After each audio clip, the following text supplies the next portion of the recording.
Allez, c'est parti, bonjour à toutes et bonjour à tous, ici Niako pour le Market Profiler. Je fais une mise à jour, une mage de l'analyse BTC que j'ai fait, que j'ai réalisé la semaine dernière. Mage qui, je pense, est nécessaire, surtout à court terme. Alors à long terme, ça change pas grand-chose, mais à court terme, ben voilà. Pour que ça soit clair, donc pour qu'il y ait un peu plus de clarté, je vais faire une analyse dynamique. Donc le principe d'une analyse dynamique, partir d'une unité de temps long terme pour petit à petit descendre. Donc on va travailler sur trois UT différentes, le daily, le H4, et puis on partira sur du M30 en horaire. Bien évidemment, moi j'ai une approche profile. Alors il n'y a pas les profils, ni les volumes ni les volumes profile, ni les TPO, mais j'ai toujours une approche profil. Et c'est vrai que derrière des chandeliers japonais, j'ai tendance à voir des lettres TPO qui sont déconsolidées. Et, malheureusement, sur cette plateforme, on peut pas mettre des profils long terme, ce que j'aurais fait quand même avec plaisir. Mais c'est pas très grave, parce que là, du coup, on va juste faire un point sur un sujet, voilà, sur les réseaux, on parle beaucoup de bear market, de bull market, je sais pas, c'est assez particulier cette façon dont les gens ont envie de définir et de mettre dans une case ce que c'est que ce marché. Je vais me prêter à ce petit jeu et je vais essayer d'être nuancé parce qu'en fait il faut l'être et en fait je vais faire la palissade, c'est-à-dire que on est dans un bull market long terme, ça je pense que tout le monde l'a vu, voilà. Et pour l'instant, tant qu'on tient cette phase, ça reste bull. D'ailleurs, si je dézoome un peu plus, bah, ça sera encore plus lisible, même si là il y a pas toute la data, mais on est clairement dans un bull market. Et vous prenez simplement des bougies mensuelles, vous les mettez sur votre chart et vous dézoomez le chart et vous verrez qu'on est dans une phase de bull market. Alors, en effet, pour ceux qui disent qu'on est dans un bear market à partir du mois de novembre, oui, il y a eu un sell-off et là pour l'instant on a décroché. Mais en fait, bear ou bull market, ça dépend en fait l'horizon de temps que vous regardez. Donc des fois il y a des petites batailles pour savoir si on est dans un bear market ou un bull market. Mais, mais à vrai dire, si le gars dit qu'on est dans un bear, peut-être qu'il regarde à horizon court terme. Et en effet, on est dans une phase de baisse. Après, celui qui va regarder cette phase-là va dire plutôt qu'on est dans une phase de latéralisation.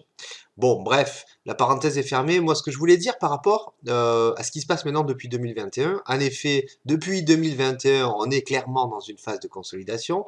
Et depuis 2022, c'est également le cas. On a fait un atterrissage et on fait du volume, c'est-à-dire qu'on fait des échanges à l'intérieur.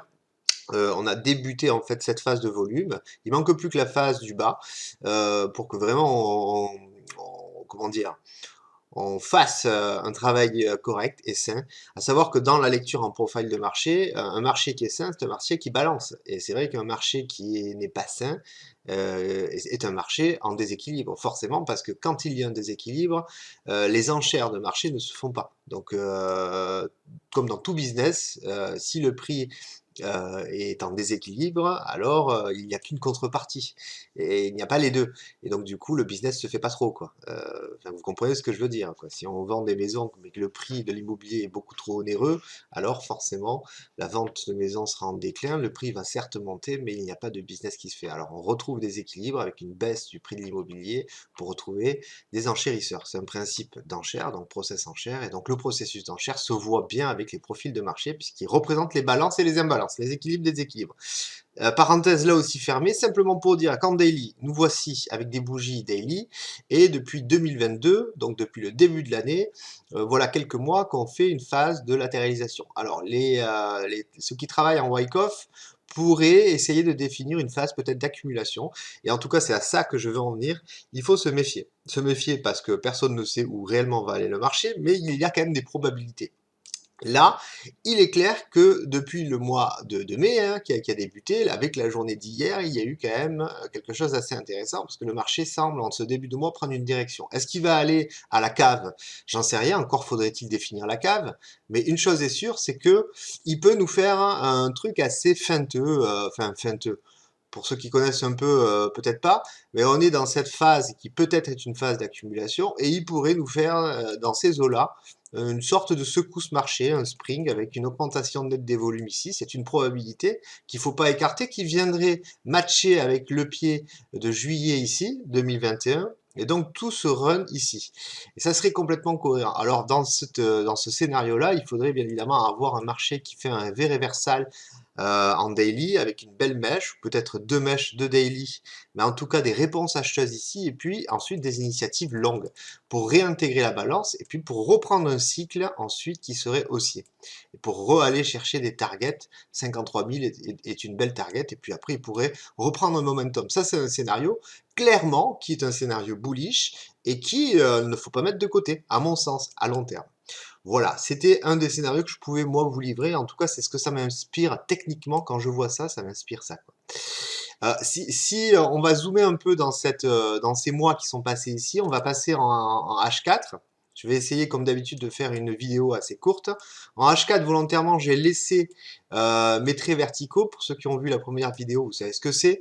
C'est en fait la temporalité et les mois qui sont représentés. Et là, on voit clairement, bien depuis hier, hein, puisqu'en fait hier, après le FOMC, il y a eu vraiment un reverse, hein, puisque le FOMC a bénéficié aux cryptos, surtout aux indices, lors de l'annonce des taux qui étaient relevés. Et puis hier, il y a eu une sacrée journée qui, moi, m'a piégé personnellement parce que c'était quand même assez feinteux. En tout cas, impossible de travailler des supports.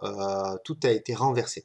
Donc, ce qui est intéressant à noter ici, c'est que nous sommes là, ce que je vous montre là en H4, c'est vraiment le début du mois, clairement. Et là, on voit qu'on a fait donc cette zone de cette boucle. Et là, on voit qu'on dévisse, on décroche. Alors, c'est intéressant de surveiller une chose. Je vais zoomer un tout petit peu pour vous montrer ce qu'il en est, si j'arrive à m'en sortir avec ma souris. Hop. J'avais un niveau ici que j'avais identifié aux alentours des 38 000, qui a été donc cassé à la baisse. On a fait un léger pullback, il y a eu une augmentation des volumes. Alors on pourrait, si on était dans une lecture footprint long terme, vraiment identifier des frappes au marché vendeuse qui sont venues écraser les bids. Et donc, on a eu un léger pullback, et là, actuellement, on est en train de pivoter. La question qu'il faut se poser, c'est est-ce qu'on va être en capacité aujourd'hui de reprendre l'intégralité de ce breakout?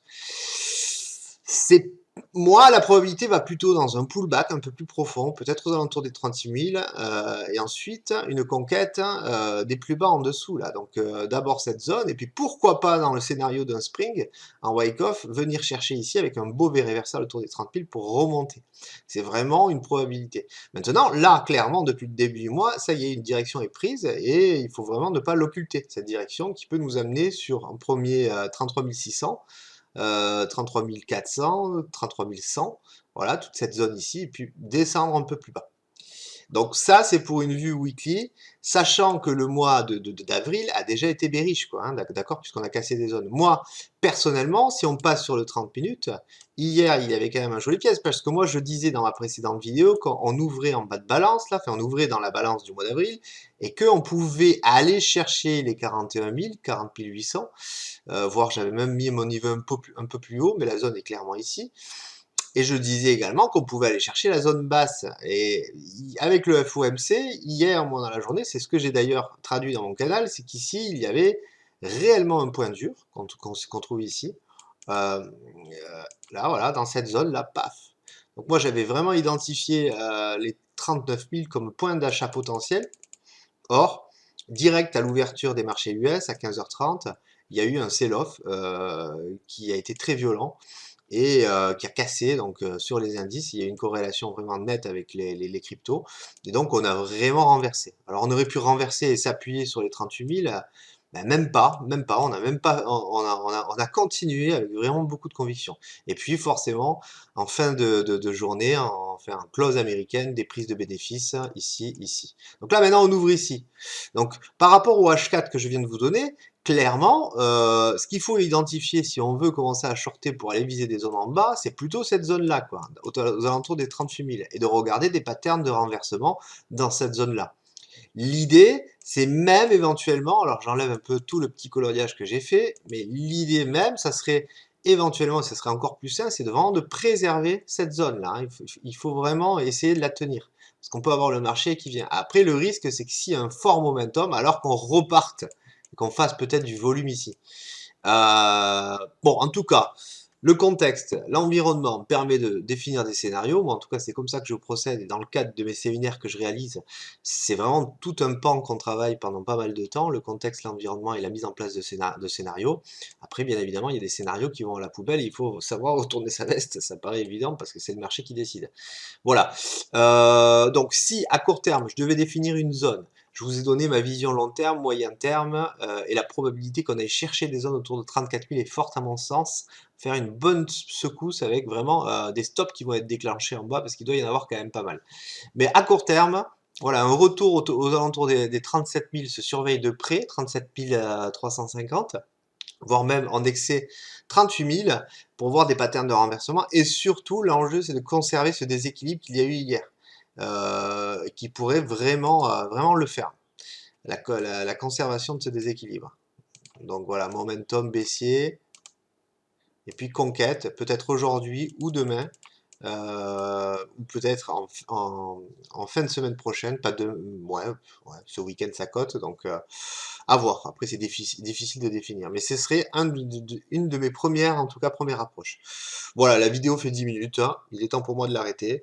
N'hésitez pas comme d'habitude à liker si ça vous a plu, à le partager. Et puis je vous dis à très bientôt, probablement la semaine prochaine, pour faire à nouveau une mise à jour de ce qui s'est passé. Ciao!